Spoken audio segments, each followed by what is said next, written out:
Growing up, many black people in the UK grew up feeling represented on black American media.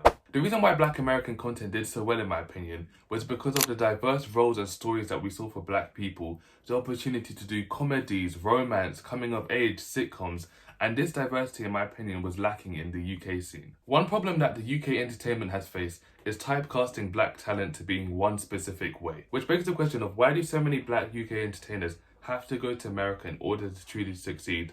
And what does it say about the UK scene and the way that we treat black talent? So stay tuned for this video. No matter where in the world you're watching this video from, you have most definitely heard of UK TV shows and media, with TV shows and franchises such as Doctor Who, Harry Potter, Sex Education, The Crown, Peaky Blinders, to name a few. This is proof that the UK can produce globally dominant media, but when you look at the biggest shows or the biggest films that have come from the UK, black British stories aren't always fully represented. It's even crazy to think about. I've seen so many videos where people have said prior to social media, they didn't even know that black people existed in Britain. But it'll be a huge lie and a big misconception to say that black British TV shows did not exist. I'm going to give you guys a brief little timeline as well. In the late 80s to early 2000s, so much of black British TV media was heavily pioneered through sitcoms and comedy, with shows such as Desmond's, The Real McCoy, No Problem, Baby Father, The Crouches, and Ka-Ching, to name a few examples as well. And throughout the 2010s, the biggest black UK shows that I think of are Top Boy and Chewing Gum. The thing that's sad about this for me as a black Brit is that out of all the shows that I've mentioned, I've only seen two, and those two were being Top Boy and Chewing Gum. All of the other shows that I've mentioned, most of them I only had heard about them through researching this video. And it generally does make me so sad to think about, and it generally does make me question how much black British media has been lost throughout the years. Because in the 80s, in the 90s, in the early 2000s, in order to get your show visible, in order to get your media visible, it had to be put on networks. And it makes me think how many networks actually didn't want to push or promote black media content, especially homegrown black UK content. And it just does make you think, it does circle back to my point on how, because of the social media era that we're in right now, because of Instagram, because of TikTok, that's when people are now starting to actually see black Brits for the very first time.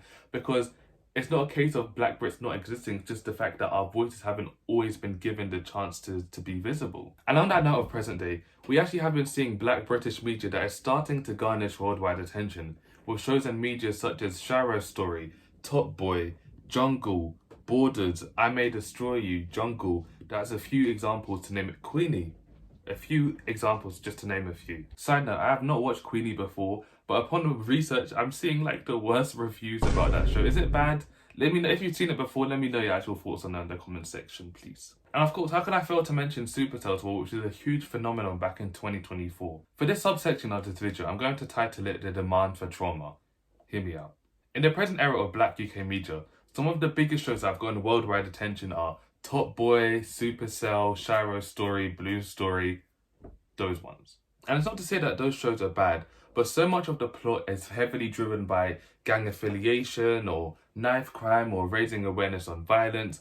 And as much as those stories deserve to be told, sometimes it gets to a point where it's like, it feels like that's the only type of show that can garnish mainstream attention for a black person in the UK. Okay, I don't want to sound like too sensitive. I'm going to just say it straight ahead because this is a story that I've never told before.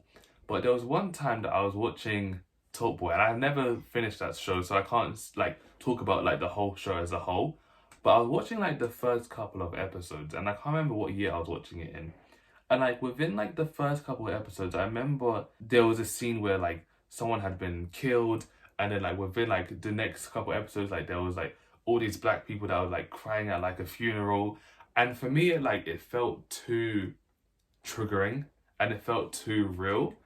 And I just couldn't continue watching the show because I felt so mentally drained within like the first couple of episodes. And the reason why I was like, do I say this, do I not say that? Because I don't know how the rest of the show goes. Maybe it picks up, maybe it's great. But for me, I just couldn't finish watching that show because it felt too real. And I completely understand the fact that stories like that deserve to be told. Stories like that need to be told because it's not just stories, it's lived experiences for so many people. It's just, for me, it just felt like, gosh, it's like black representation. It felt so from the UK scene. Like, it just felt so heavy. And for me, like for a long time, it just felt like mainstream black UK actors, if they're going to be big, they had to be on a show that fit that sort of narrative of gang affiliation, knife crime. It's just very heavy content. I feel like this is an issue that isn't just intrinsic to the UK. It feels like too many times if you're a black actor or black entertainer, you're often pigeonholed or put into a certain box on what you can and cannot do. And to put this discussion to the UK, it seems like so many black actors in the UK, it seems like their roles are limited to either comedy or playing really traumatic roles in traumatic shows. And for black musicians in the UK, if you don't fit that mold of creating rap music or R&B music, it's harder for your music to get the push that it deserves. And there's lots of examples that I can think of to this case, but the biggest one that I think of is Raye. If you don't know who Raye is a singer-songwriter from the UK, and Raye was signed to Polydor Records in 2014 at the age of 17, where she signed a 4-album deal, but after 7 years without being allowed to release a debut album, she announced her departure from the label in July 2021 to become an independent artist. Raye is also someone who's mixed race and is proud of her heritage and spoken a lot about it, and she's someone who said that she grew up learning and listening to gospel music, listening to R&B, growing up in the church, and that's where her love and affluence of music has come from. And when Raye was signed to her previous record label, she wanted to release music that was R&B influenced, jazz influenced, but her label insisted that she stuck to the sound of dance, EDM, pop music, because that's the music that does very well in the UK. And it's very crazy to think about how I've actually heard so many Raye songs before, songs that she's been a part of, but never actually knew who she was. Songs like Bed, Cigarette, You Know Me. Like, No, thanks for asking. it's crazy how much we've probably been listening to her for like a good 10 years, but we just haven't seen her face before. But luckily, the lack of exposure ended for Raye in 2023 when she released her debut album titled My 21st Century Blues as an independent artist.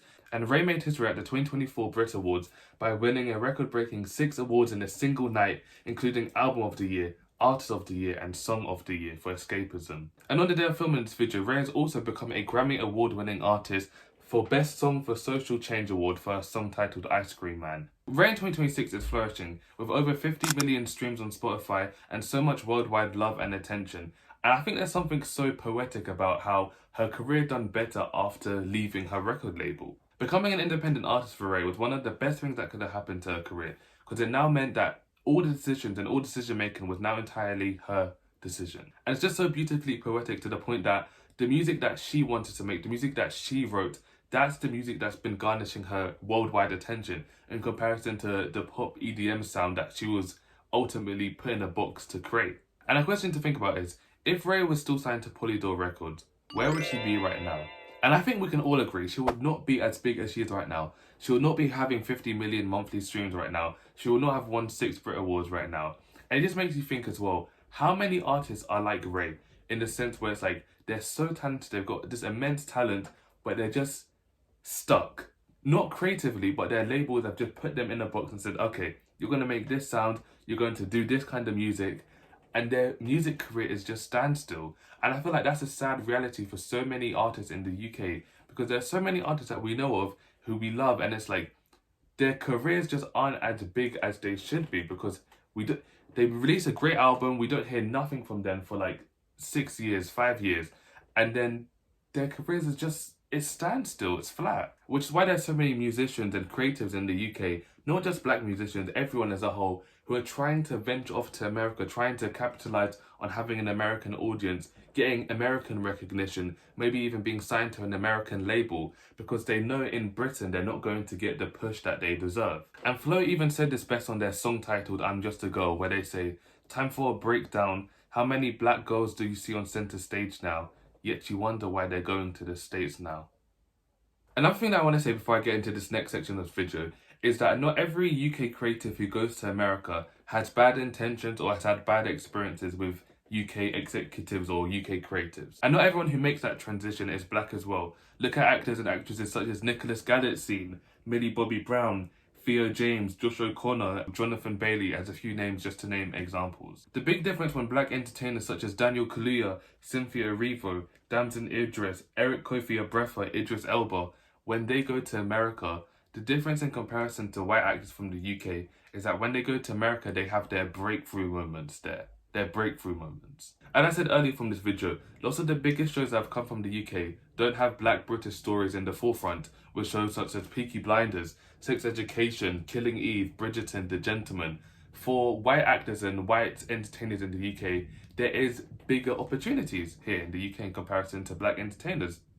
That's not a lie, is it? And if you want further proof of this point, look at the immense success that Netflix's Adolescence has got. Adolescence is a show that is so authentically British and has been able to garner so much recognition and awards from literally all around the world. And the cool thing about this from the main cast point of view is that they were able to put Yorkshire, which is where Adolescence was filmed, they were able to put Yorkshire on the map. They were able to talk authentically in their accents. They didn't have to sugarcoat or hide parts of themselves in filming. And then circling back to my point where I say, when black UK entertainers have their breakthrough, it takes place in America.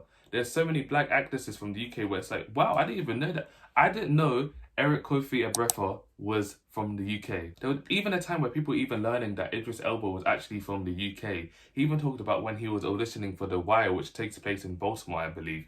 He even did the whole application process and audition process in a Baltimore accent. He did not want to portray to the casting directors that he was from the UK. Damson Idris, Cynthia Erivo, Daniel Kaluuya, it seems like all the biggest black UK entertainers are moving to America. You know, at this point, I might just have to move to America. Maybe that's what it is. I have to. This looks really big. What the heck? This next section of this video, I'm going to title it "The British Invasion." When British people are up in America's business. I'm taking off this hat. I can't film this section with this hat. When lots of talented black people from the UK go to America, it actually doesn't really fully address the issue head on that we're facing in the UK. As a black person, you've definitely heard the phrase of you have to work twice as hard. You need to work twice as hard. And still to this day, I don't know if twice as hard is the right metrics, but I'm not going to go into that. And when you're a black person, when you're a black creative, it's harder to get your voices heard, it's harder to get your voices listened to, and it's harder to get the recognition that you deserve. And even though throughout this video I've spoken so highly about America, that doesn't mean that black American entertainers, black American creators aren't struggling, aren't facing racism, aren't getting their scripts or their pilots picked up because of workplace discrimination. And it's like that idea that black British actors or creatives are occupying spaces in black American culture, quite literally. And when researching this video, it actually made me think of the movie titled Queen and Slim. And if you haven't heard of Queen and Slim is a movie that tells the story of a young couple who go on the run after killing a police officer in the name of self-defense. And from that brief little synopsis, you can definitely see how much of social and political relevance that has to American history. And it's interesting to think about how the main two leads are portrayed by Daniel Kaluuya and Jodie Turner-Smith, who are actually both black British actors. And the question that I have for the black Americans who are watching this video, how do you feel when you see a movie like Queen and Slim, which the plot, everything about it is so authentically black American, it's being portrayed by black British people? How does that make you feel? I actually really would love to know your opinions. The UK has the capacity to make great shows and movies, and we have more than enough talent right here, right now. And we actually have been starting to see lots of black British TV which is starting to get lots of attention and eyes, such as Borders, Dreaming Whilst Black, Supercell, Queenie, even though I've heard mixed things about that. Big Age, and even one of my favourite black British movies of all time, Rocks. Rocks is incredible. It came out in 2019, and I am so annoyed that there is no Rocks 2. If you want to cry, if you want to plot, watch Rocks. Rocks is incredible. It is incredible. And for me on the other side in America, there's actually so many, but my favourite black American shows that I'm watching right now, Abbott Elementary. Abbott Elementary is hilarious. It is hilarious. And Forever. I love Forever. I think it's so heartfelt. I think it's really cute. I think it was probably the first time I've actually seen black love, black young love being represented as main characters and in a positive light as well. And for me, like, that's one of like the biggest thing that I would love to see in like the entertainment industry.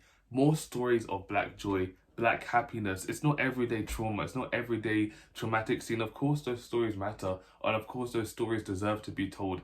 But that's not everything that black people have to offer. Not just here in the UK, not just here in America, not just in Africa and the Caribbean. Like, our stories deserve to be told in every single facet. And this is a conversation that needs to take place in the UK. The lack of investment into black creators, the lack of investment into black storytelling, black sound that doesn't fit the mold, that doesn't fit the box. I think that's what it is. I think so many of us were just so tired of the same rhetoric, and we want to see authentic stories getting mainstream attention because we deserve that. To close this video, the last thing that I want to say, I actually want to beg and plead. I really I mean this wholeheartedly. I really do not want a diaspora rule. I mean that. I mean that wholeheartedly. Please keep it nice and cool and calm and collective in the comments. Please. I just want us to learn from each other. I just want us to grow. Like, the basis of this channel is for us to have open and honest conversations and for us to like learn from each other, quite literally. Even for me, I want to learn from you guys. That's why I ask you guys questions. That's why I want you guys to interact, because I want to learn. With that being said, if you made it to the end of this video, thank you so much. I appreciate you so much for watching. Please be sure to like, comment, share, and subscribe. This is the first video of 2026, and I'm excited to pump out more content for you guys. If you want to check out more videos like this, check out this playlist. I've got a whole bunch of videos as well, and I'm excited to see you guys in the next video. So, as always, thank you for watching. Did I say it? Like, comment, share, and subscribe. I'll say it again, and I'll see you in the next one. Peace.